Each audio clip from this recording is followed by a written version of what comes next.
Hey, what's up? How you guys doing? My name's Hero. This is Coding with Strangers, and I want to talk about some of the worst people finally doing some decent stuff.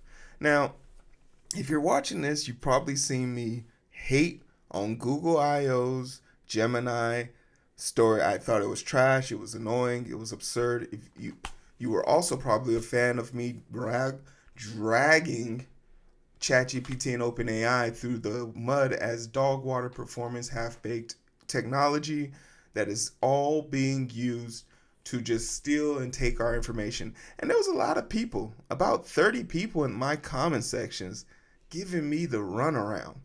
But the innovation, the people will love it. They'll learn to accept it. The privacy issues aren't a big thing. Shut the fuck up, okay?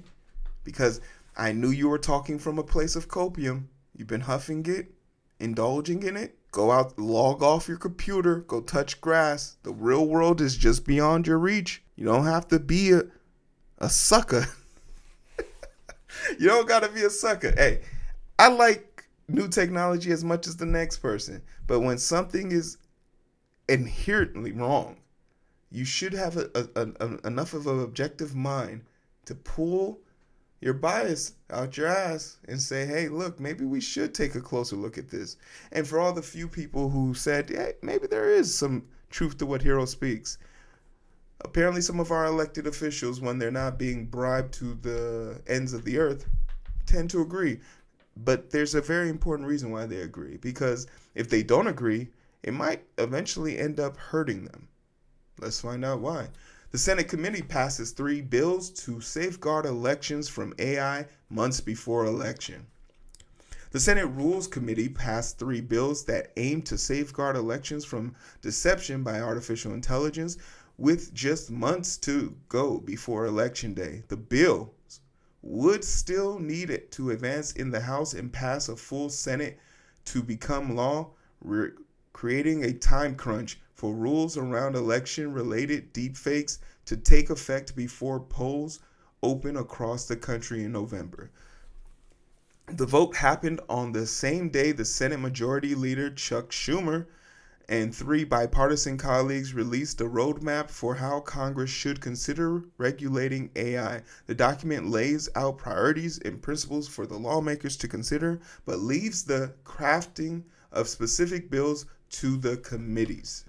3 election bills passed by the Senate Rules Committee Wednesday mark an early step at the federal level to take action on AI in elections. Chair Amy Klobuchar, who sponsors the bill, noted that the states have already moved forward on this issue for state-level elections. For example, 14 states have enacted forms of labeling of AI content. According to Klobuchar, the measure with the most support in the committee, the Preparing Election Administration for AI Act, which passed 11-0, would direct the Election Assistance Commission, EAC, to work with the National Institution of Standards and Technology, NIST, to create a report for the election offices about relevant risk of AI disinformation. Cybersecurity and election administration is also included in the amendment, requiring a report of how AI ended up impacting the 2024 election. So a lot of people in power are very much interested in seeing what advantages they could gain from AI and more so how to block and stop them. Now, I think that a few of the 2 states that I'm thinking of, Illinois and I think Wisconsin, both have enacted laws on the state level about this, but we've seen the consequences of this already in the last election. Robocalls that came out to a city in Baltimore, a city outside of Baltimore, predominantly black, where a stupid lawyer, I keep forgetting his name. He's a dumbass though, but he's from like Washington, D.C. and like he should be going to jail here pretty soon. And when I remember his name, I'll put it here.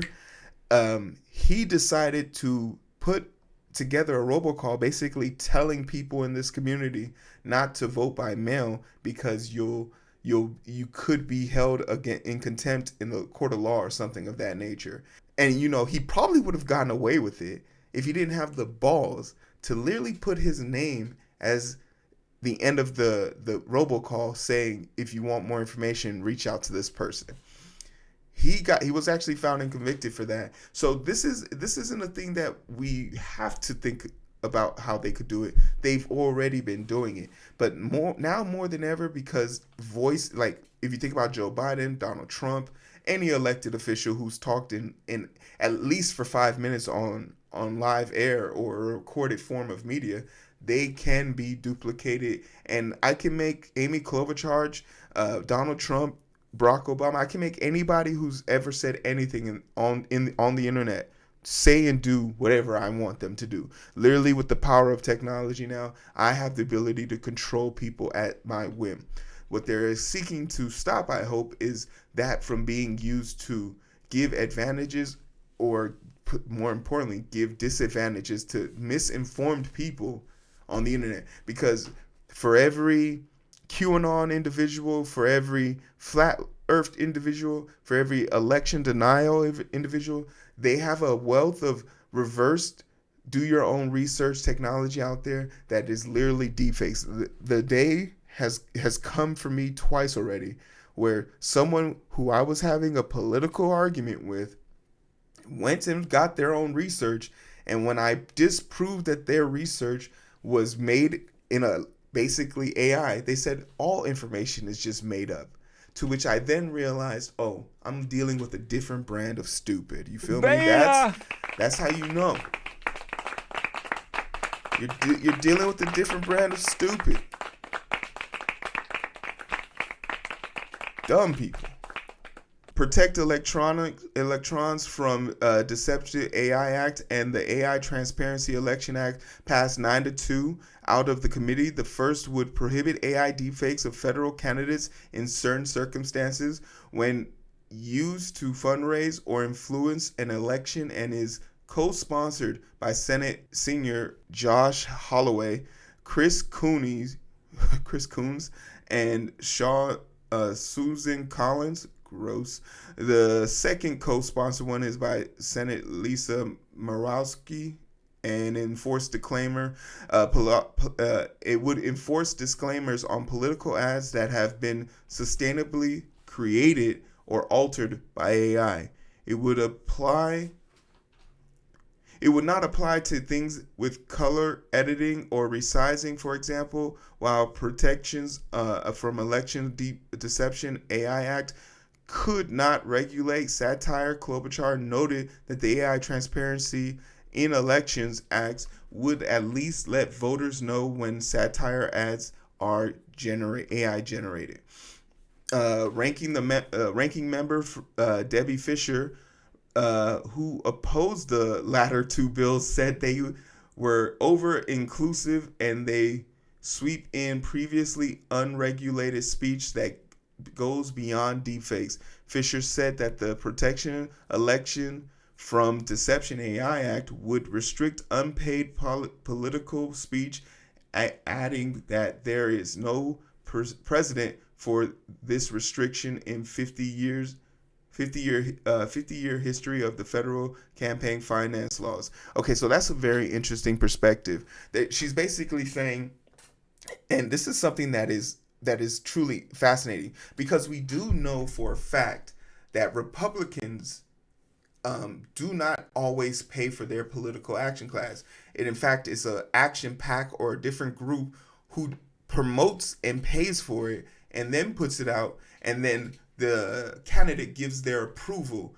So it's one of those things where it'll be like Moms for Liberty made this commercial and Donald Trump approves. That way Donald Trump's campaign doesn't get charged. So this act would make it so that those third-party commercials can't do what they're supposed to do. And it's ironic that Debbie Fisher, who's a Republican, voted against it. So understanding politics and technology is not that far off from how they understand. Debbie understands how her party works. She understands how to finesse the rules. This law would make it way more difficult for a random political action party to come out and put out a commercial with deepfakes saying that this is their opponent, right? Because we know they have no problem lying. So what's to stop them from literally fabricating footage and saying, well, it's not real? Well, most people hear the message. Not a lot of people get the letter, you know? But key Democrats on the committee urged action. Senate Intelligence Committee Chair Mark Warner said he is in many ways afraid of 2024. We may be less protected than we were in 2020. Shut the fuck up. He said that because our adversaries realize that the interference in our election is cheap and relatively easy, and Americans are more willing to believe certain outrageous theories these days. Just say Americans are stupid. We agree, okay? The compounding of that, in fact, that AI changes the whole nature of the game on how bad actors can interfere using these tools. If deepfakes are everywhere and no one believes the results of the election, woe is our democracy, Schumer said during the markup. I hope my colleagues will think about the consequences of doing nothing. At a press conference of the AI roadmap after markup, Schumer noted that the committee passage and said that he'll likely to get done in time for the election. That was a weirdly way of saying. Okay, so what do we know here? What do we got here? A lot of these people making decisions right now about AI. Notice that their objective isn't to put regulations on the AI. It's to put regulations on people who can use the AI for political means. This is important because it takes the necessary steps to protect people during election. Usually people who vote, they vote not based on what they see or do and shit like. It's really based on who your family is. If you live in a household that is mostly conservative, you will adulate conservative mindsets. And you're saying, no, that's not possible. Shut the fuck up.